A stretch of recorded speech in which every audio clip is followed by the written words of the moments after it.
బహుశా మీకు అందరికి తెలిసిండొచ్చు, 31 సంవత్సరాల వయసులో అమెరికా దేశంలో కిర్క్ గారిని కాల్చి చంపేశారు. ఏమైనా సేవకుడా? కాదు. పాస్టరా? కాదు. ఆయన దేవుడు పిలుచుకున్న ఆ పిలుపుకి ఏం చేశాడండి? నమ్మకంగా ఉన్నాడండి. ఎన్ని సంవత్సరాలు బతికేమని కాదు, 70, 80, 90, 100 సంవత్సరాలు బతికి ఏం సాధించావు? కానీ ఒక వీరమరణం పొంది హతసాక్షిగా ప్రాణాలు ఏం చేశాడు? అర్పించేశాడు. ఆయన పార్థివ దేహాన్ని మోసుకొని రావడానికి ప్రభుత్వ లాంఛనాలతో అమెరికన్ ఫ్లాగ్ ని ట్రంప్ గారు అన్నారు, హాఫ్ మాస్ట్ హాయిస్ట్ చేయండి, సంతాపాన్ని ప్రకటిస్తున్నాం, ప్రెసిడెంట్ మెడాలియన్ ఇచ్చి సత్కరించాలని ఆశపడుతున్నా.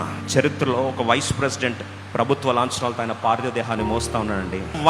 వందల వేల మోటార్ కేడుతో ఆ ప్రాంతం అంతా కూడా కిక్కిసిపోయి దేశం ఒక్కసారి లేచి నిలబడి సెల్యూట్ సలాం కొట్టే స్థాయికి వస్తాడని ఎవరన్నా కలగన్నారా? ఈరోజు ఎలా జన్మించావు పాయింట్ కాదు. నువ్వు సేవకుడే అవ్వాలని రూల్ లేదు, సేవకురాలే అవ్వాలని రూల్ లేదు. కానీ పిలుచుకున్న దాంట్లో నమ్మకంగా ఉండు. చరిత్ర ఒక రోజు గుర్తుపెట్టుకుంటది, కారణ జన్ముడు నీవని ఒక రోజు లేచి సలాం కొడుతుంది.